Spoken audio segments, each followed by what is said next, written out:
যাদবপুরের স্বপ্নদ্বীপের কথা নিশ্চয়ই এখনো প্রত্যেকের মনে দগদগ করছে। এরই মধ্যে ফের যাদবপুরের ছাত্রীর অস্বাভাবিক মৃত্যু, বিশেষ ক্ষমতা সম্পন্ন ছাত্রীর অস্বাভাবিক মৃত্যু। আর এতেই প্রশ্ন উঠে যাচ্ছে, একাধিক প্রশ্ন উঠে যাচ্ছে এবং বাড়িতেই অস্বাভাবিক মৃত্যু যাদবপুরের ছাত্রীর, বিশেষভাবে বিশেষ ক্ষমতা সম্পন্ন ছাত্রীর মৃত্যু।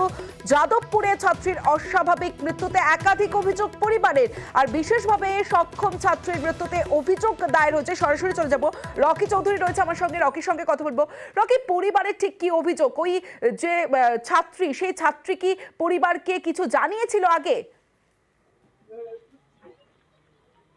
তমশ্রী মালবাজারের বাসিন্দা, সে কিন্তু পড়াশোনা করতে যাদবপুরে গিয়েছিলেন এবং তিনি কিন্তু সেখানে ইংলিশ বিভাগের দ্বিতীয় বর্ষের ছাত্রী ছিলেন। তিনি 16 তারিখে পরীক্ষা দিয়ে বাড়িতে ফিরে আসেন এবং 18 তারিখে কিন্তু তিনি গলায় ফাঁস দিয়ে আত্মহত্যা করেন। তিনি বিশেষভাবে সক্ষম ছিলেন। তার পরিবারের অভিযোগ যে সেখানকার দুজন পড়ুয়া তাকে কিন্তু উত্ত্যক্ত করত, শারীরিক এবং মানসিকভাবে নির্যাতন চালাতে, এমনকি তাকে মাদক খাইয়ে দেওয়ার মতো চেষ্টাও করেছিল তার সঙ্গে।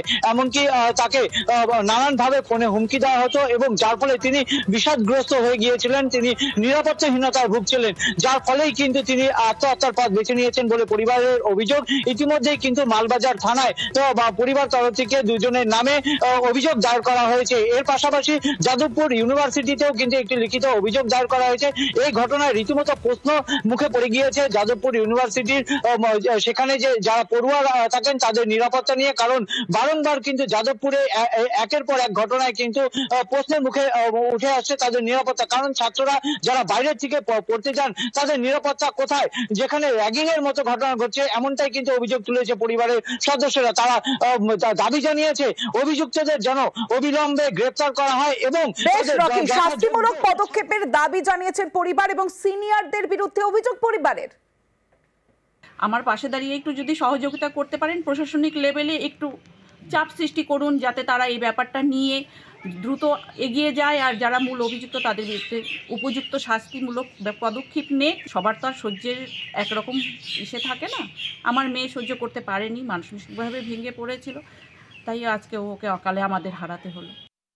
আমরা চাই এই দুজন যে নাম অভিযুক্ত দেওয়া হয়েছে, সুরজ ঝা আর পাপ্পু সিং গান্ধী বলে যে ছেলেটি অভিযুক্ত আছে, তাদেরকে অবিলম্বে অ্যারেস্ট করা হোক। বেশ কিছুদিন আগেই জানিয়েছে এটা মোবাইল মারফতেই ওকে নানা রকম টর্চারিং করতো।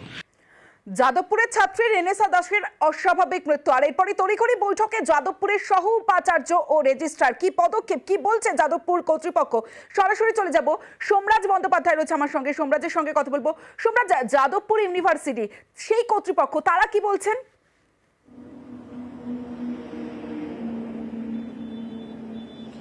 দেখো, তোমারও তো মনে আছে সম্প্রতি বিশ্ববিদ্যালয়ে এক পড়ুয়ার মৃত্যুর ঘটনা ঘটে, র্যাগিং এর কারণে সেই পড়ুয়ার মৃত্যুর ঘটনা হয়, তেমনটাই বিশ্ববিদ্যালয়ের তরফে তদন্ত কমিটির রিপোর্টে বলা হয়।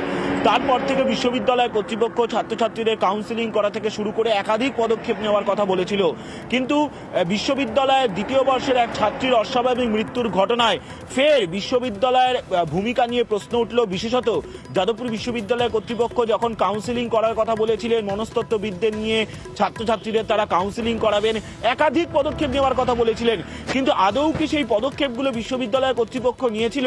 অন্তত আজকের এই অভিযোগ হওয়ার পর বিশ্ববিদ্যালয় কর্তৃপক্ষের ভূমিকা নিয়ে বড়সড় প্রশ্ন উঠছে।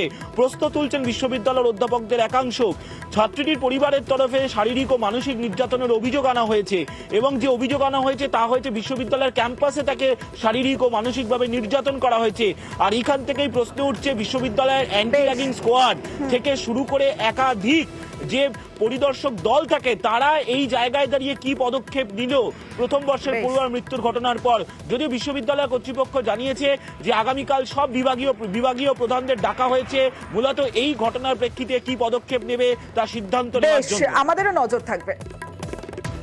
এটা আমাদের কাছে খুবই দুঃখজনক, মর্মান্তিক ঘটনা। এটা যেহেতু ইউনিভার্সিটি প্রেমিসেসের মধ্যে হয়নি, তার বাড়িতে জলপাইগুড়িতে হয়েছে, সেখানে আমরা আইনত কতটা কি করতে পারি না পারি দুশ্চিন্তার বিষয় যে আমাদের হাতে তো সে অর্থে কোনো ক্লু নেই। আমরা অভিযোগ পাচ্ছি, কালকে মিটিংয়ের মাধ্যমে আমরা যে ইনকোয়ারি কমিটি গঠন করব এবং সেই ইনকোয়ারি কমিটি রিপোর্ট আমরা জনসমক্ষে পরবর্তীকালে নিয়ে আসবো। স্বাস্থ্যের অসুবিধা হচ্ছিল, কিছু সমস্যা হচ্ছিল, সেই বিষয়গুলো যদি আমরা আগে জানতে পারতাম তাহলে আমরা কাউন্সিলিং এর ব্যবস্থা করা বা ইত্যাদি করতে পারতাম। এটা একটা